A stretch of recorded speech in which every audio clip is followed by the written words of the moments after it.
ಗಂಡನಿಗೆ ಪೊಲೀಸ್ ಕೆಲಸ ಆದರೆ ಕುಡಿದು ಸತ್ತ. ಗಂಡ ಸತ್ತು ಒಂದೇ ವಾರಕ್ಕೆ ಹೆಂಡತಿ ಸೂಸೈಡ್ ಮಾಡ್ಕೊಂಡು ಸತ್ತೋದು. ಇವರಿಗೆ 2 ಹೆಣ್ಣು ಮಕ್ಕಳು, ಅವುಗಳು ಅನಾಥವಾಗ್ಬಿಟ್ಟು. ಊರು ಭದ್ರಾವತಿ ಹತ್ರ ಇರೋ ಸಿದ್ದಾಪುರ. ಜಗದೀಶ ಸ್ವಾತಿ ದಂಪತಿಗಳದ್ದು 7 ವರ್ಷದ ಸಂಸಾರ, 2 ಮುದ್ದಾದ ಹೆಣ್ಣು ಮಕ್ಕಳು. ಈ ಜಗದೀಶ್ಗೆ ಪೊಲೀಸ್ ಕೆಲಸ. ಬರೀ ಕೆಲಸ ಮಾಡ್ಕೊಂಡಿದ್ದಿದ್ರೆ ಬದುಕು ಬಂಗಾರ ಆಗಿರ್ತಿತ್ತು, ಬಹಳ ಚೆನ್ನಾಗಿರ್ತಿತ್ತು. ಆದರೆ ಕುಡಿಯೋ ಚಟ ಅಂದರೆ ಅಷ್ಟಿಷ್ಟ ಅಲ್ಲ, ಸತ್ತೋಗೋವಷ್ಟು. ಕುಡಿದು ಸತ್ತೇ ಹೋದ. ಇವಯ್ಯ ಹಿಂಗೆ ಸತ್ತೋದ ಅನ್ನೋ ದುಃಖ ಈ ಹೆಣ್ಮಗಳು ಸ್ವಾತಿಗೆ.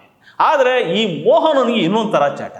ಈ ಮೋಹನ ಯಾರಪ್ಪ ಅಂತಂದರೆ ಅವನು ಪೊಲೀಸೇ, ತೀರ್ಥಹಳ್ಳಿ ಸ್ಟೇಷನ್ನಲ್ಲಿ. ಅದ್ಲಾಗ ಜಗದೀಶ ಸತ್ತೋದ ಕೂಡಲೇ ಈ ಮೋಹನ ಅನ್ನೋ ಪೋಲಿ ಸ್ವಾತಿಗೆ ಫೇಸ್ಬುಕ್ಕಲ್ಲಿ ಮೆಸೇಜ್ ಮಾಡೋದು ಶುರು ಮಾಡ್ತಾನೆ. ಇವನಿಗೆ ಚಲ್ಲಾಟ ಆದರೆ ಆ ಹೆಣ್ಣುಮಗಳಿಗೆ ಗಂಡನ ಕಳ್ಕೊಂಡು ಸಂಕಟ. ಮನಸ್ಸಿಗೆ ಬಂದಂಗೆ ಮೆಸೇಜ್ ಕಳಿಸಿದ್ದ ಮೋಹನನ್ನ ಫೇಸ್ಬುಕ್ಕಲ್ಲಿ ಬ್ಲಾಕ್ ಮಾಡಿಬಿಡುತ್ತೆ ಇವಮ್ಮ. ತಗೋ ರೋಜಿಕೆದು ಬಿಡ್ತಾನೆ ಈ ಮೋಹನ. ನನ್ನೇ ಬ್ಲಾಕ್ ಮಾಡಿಬಿಟ್ಲು ಅನ್ನೋ ಕೋಪದಲ್ಲಿ ಇನ್ನೊಂದು ಅಕೌಂಟಲ್ಲಿ ಮೆಸೇಜ್ ಕಳಿಸ್ತಾನೆ. ಈ ಹೆಣ್ಣುಮಗಳ ಬಗ್ಗೆ ಸಿಗ್ದಂಗೆ ಅಪಪ್ರಚಾರ ಮಾಡೋದು ಶುರು ಮಾಡಿಬಿಡ್ತಾನೆ.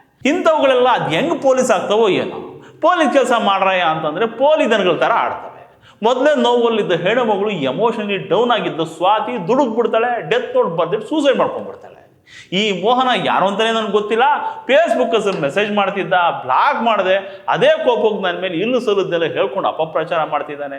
ಕುಡಿದು ನನ್ನ ಗಂಡ ಸತ್ತಿದ್ದು, ಇವನು ಏನೇನೋ ಹೇಳ್ಕೊಂಡು ತಿರುಗ್ತಿದ್ದಾನೆ, ಇವನನ್ನು ಬಿಡುಬಡಿ, ನನ್ನ ಮಕ್ಕಳನ್ನ ಚೆನ್ನಾಗಿ ನೋಡ್ಕೊಳ್ಳಿ ಅಂತ ಬರ್ದಿಟ್ಟಿವಮ್ಮ ಹೋಗ್ಬಿಟ್ಲು. ಹಿಂಗೆ ಹೋಗ್ಬಿಟ್ರೆ ಅವನಿಗೆ ಬುದ್ಧಿ ಕಲಿಸ್ದಂಗೆ ಆಯ್ತಾ?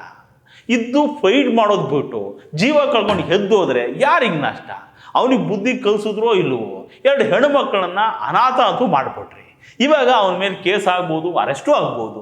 ಅನಾಥವಾಗಿರೋ 2 ಹೆಣ್ಣು ಮಕ್ಕಳಿಗೆ ಅಮ್ಮ ಸಿಗ್ತಾಳ. ಬೇಲ್ ತೊಗೊಂಡು ಹೊರಗೆ ಬರ್ತಾನೆ. ಹೋಗಿರೋ ಜೀವ ವಾಪಸ್ ಬರುತ್ತಾ? ಅವನು ಯಾವನಿಗೋ ಬುದ್ಧಿ ಕಲಿಸೋದಕ್ಕೆ ಇವ್ರ ಜೀವ ಕಳ್ಕೋಬೇಕಾ? ಅದೇನು ದಡ್ತಾನೋ ಏನು. ಹಿಂಗೆ ಸತ್ತರೆ ಅವನಿಗೆ ಬುದ್ಧಿನೂ ಬರಲ್ಲ, ನಿಮ್ಮ ಸಾವು ನ್ಯಾಯಬದ್ಧೂ ಅಲ್ಲ.